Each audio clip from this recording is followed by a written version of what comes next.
Welcome to the deep dive. Today, we're really digging into how personal ties can, well, completely change when politics gets involved. Yeah, and you found this really interesting interview. It's with Rod Stewart, right? Just came out this week. That's the one, just ahead of his Glastonbury show, actually.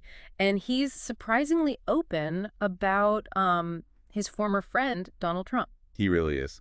So our mission today is basically to pull out the key bits from that conversation, see how this friendship evolved or maybe devolved, and what specific issues caused the split. Okay, well, the first thing that jumps out is just how close they apparently were. I mean, Stewart says he knew Trump very, very well. Right, not just casually. No, he even mentions visiting his home. Talks about living near each other in Palm Beach, like half a mile apart right on the beach, Wow, okay. and attending Trump's Christmas parties. Hmm.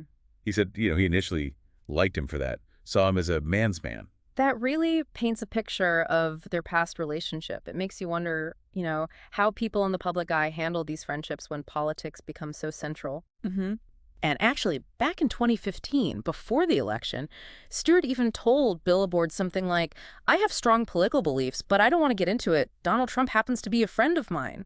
So clearly friends then. Exactly. But that's where things take a pretty sharp turn, according to this new interview. Okay.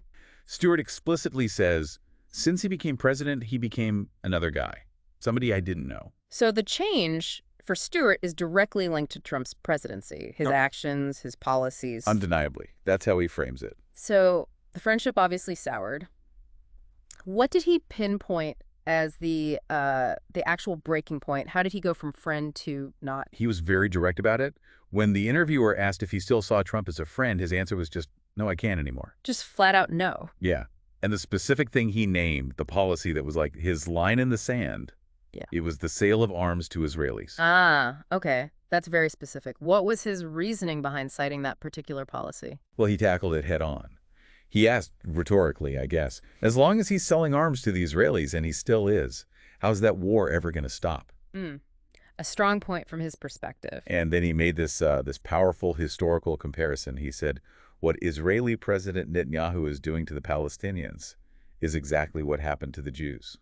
Wow. Yeah, he used the word annihilation, saying that's all Netanyahu wants, to get rid of them all. And he added, I don't know how they sleep at night. So for Stewart, it sounds like this is rooted in a really deep sense of moral conviction about the human cost. That historical parallel is stark. It clearly resonates very deeply with him. You get the sense he feels someone has to speak out. He says someone's got to do something. Right. So stepping back from this deep dive, what does it all really show us? Well, it really highlights how intertwined personal feelings and political beliefs can become, even for, famous people with public friendships. Yeah, Rod Stewart's path from calling Trump a friend to saying, I can't anymore, because of one specific policy. It really underlines the power of conviction for some people. It's more than just disagreeing on politics for him, isn't it? It's like a public statement that certain actions cross a moral line that just can't be uncrossed. Exactly. It shows how, for many, political positions aren't just opinions. They can become fundamental parts of who they are, impacting relationships that seemed solid before. And that really brings up a question for you listening to this. What are those lines for you? Where do your personal relationships intersect with your political views? And when does a difference in viewpoint actually become a fundamental split? Something to think about.